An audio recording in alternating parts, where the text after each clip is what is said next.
Hello once again, watchers of good movies. My name is Nick Pell, and this is once again coming from my white room.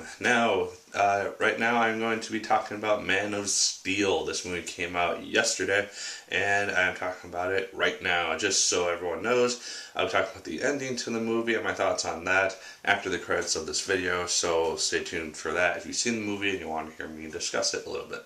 Getting right into it, this movie is directed by Zack Snyder, and it's a reboot of the Superman franchise. If anyone saw Superman Returns, don't remember that. This is the reboot of Superman called Man of Steel. It stars Henry Cavill as Kal-El, for those of you who don't know that name, Superman. He does his role really, really well. He has the look of Superman. He portrays everything that he needs to portray in this movie extremely well. He just does a really good job. Opposite him is General Zod, who is played by Michael Shannon, and he also does a really good job. He is much more emotional than Superman. As a whole, he does his character really well. Yeah, I liked it. Other main roles in this movie was Amy Adams as Lois Lane. She does a really nice job. She's kind of got the kind of spunky attitude. She kind of goes and does what she wants, but she's helpless enough where Superman needs to go and save her every time she's fallen out of something. So there's that. We also have Russell Crowe as Kal-El's father, Jor-El, and he does a really good job. He was in the movie a lot more than I thought he was going to be, actually. And you'll see what I mean by that when you see the movie. But I thought he also did a really nice job, and I enjoyed his presence in the film. One last person is Kevin Costner as Jonathan Kent. He's Clark Kent's father, who is Kal-El, who is Superman, and he does a really nice job. In the scenes that he has, he does a really nice job kind of doing the father thing, and I don't know, I thought he did a good job too.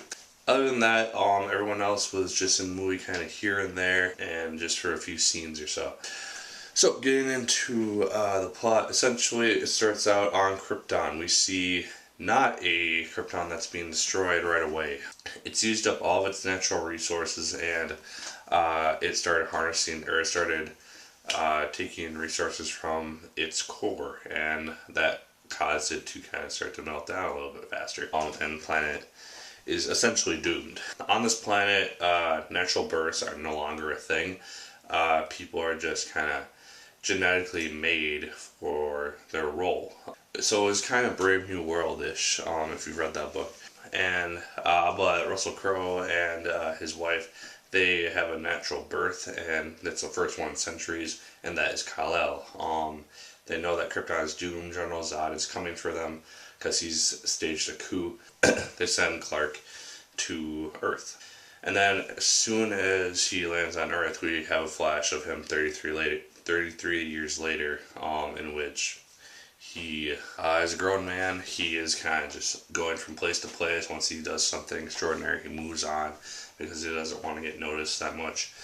And through flashbacks, we see Clark growing up, and we see the different experiences that he's gone through, the different people that he's changed. So I thought that part was kind of cool. Essentially, Clark eventually finds this ship in the ice, where he meets the consciousness of his father, and then learns who he is and everything. That is a basic plot. I'm not going to really go into too much detail until the end. And so yeah, overall I did enjoy it, and I thought it was really well done.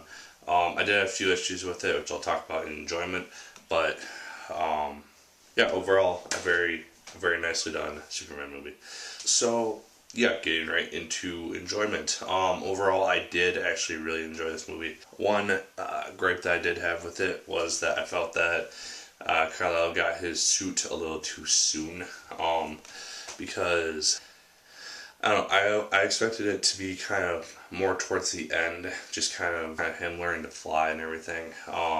Towards more of the end of the movie, it kind of happens very quickly into it, and so that kind of disappointed me. But besides that, I really did enjoy it. People have been complaining about the action and the explosions and everything. I didn't really mind it. I thought it fit into the movie quite nicely. Worked really well. So yeah, overall I did enjoy it. I didn't really have a huge amount of dislikes of it. And so yeah, I saw it, I liked it, I am looking forward to a sequel. So that is my review of Man of Steel. Like, favorite, comment, and subscribe if you so choose. I'd appreciate it immensely. And like I said before, stay tuned after the credits to see my thoughts on the ending to Man of Steel. As always, my good people, my name is Pell, and as always, keep on watching.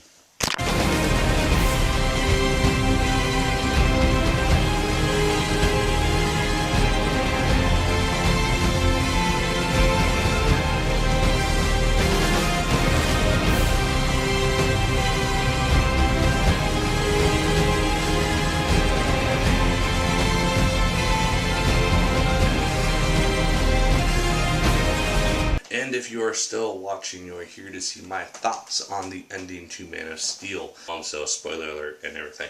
So essentially, Superman, after finding out who he is and everything, General Zod is looking for him. He comes to Earth. He basically starts destroying shit. And Superman essentially has to stop him. And so they did big battle and everything. You think the movie's done, and it's not at all. It's Superman versus Zod, and the ending to this fight was something that I was not expecting. We see Superman holding General Zod in basically a death grip with his arm behind him, and he's like holding his head in a headlock. Zod has the laser eyes ability, so he's slowly inching his eyes towards this cowering group of people. Superman's telling him, stop, don't do this, and he basically says, I will never stop. And without any other choice, Superman breaks his neck. And that was something which I really did not expect to happen, because in everything that I've seen of Superman and superheroes in general, their one policy is do not kill, and unless absolutely necessary. And the fact that he did this, I feel like will redefine the character. In the sequel, it'll possibly make it a much more dark film, which I would really like to see. And yeah, that was the main thing about the ending, which really stood out to me. I thought the ending itself, like the last scene, was kind of cheesy, just him starting at the Daily Planet with his disguise on and everything. Lois Lane knowing who he is and everything like that. I thought that was kind of cheesy, but and then there's no scene after the credits, which kind of disappointed me. Leading up to either a Justice League movie or a Batman intro or Wonder Woman or something like that. I did like throughout the movie just little hints at like Luthor Corp, stuff like that, so that could be foreshadowing of the next villain potentially. I don't know for sure, but that's something that I noticed throughout the film. But yeah, that's essentially my thoughts on the ending and the movie in general. So if you like this video, like, favorite, comment, and subscribe to the channel if you so choose. I'd appreciate it immensely.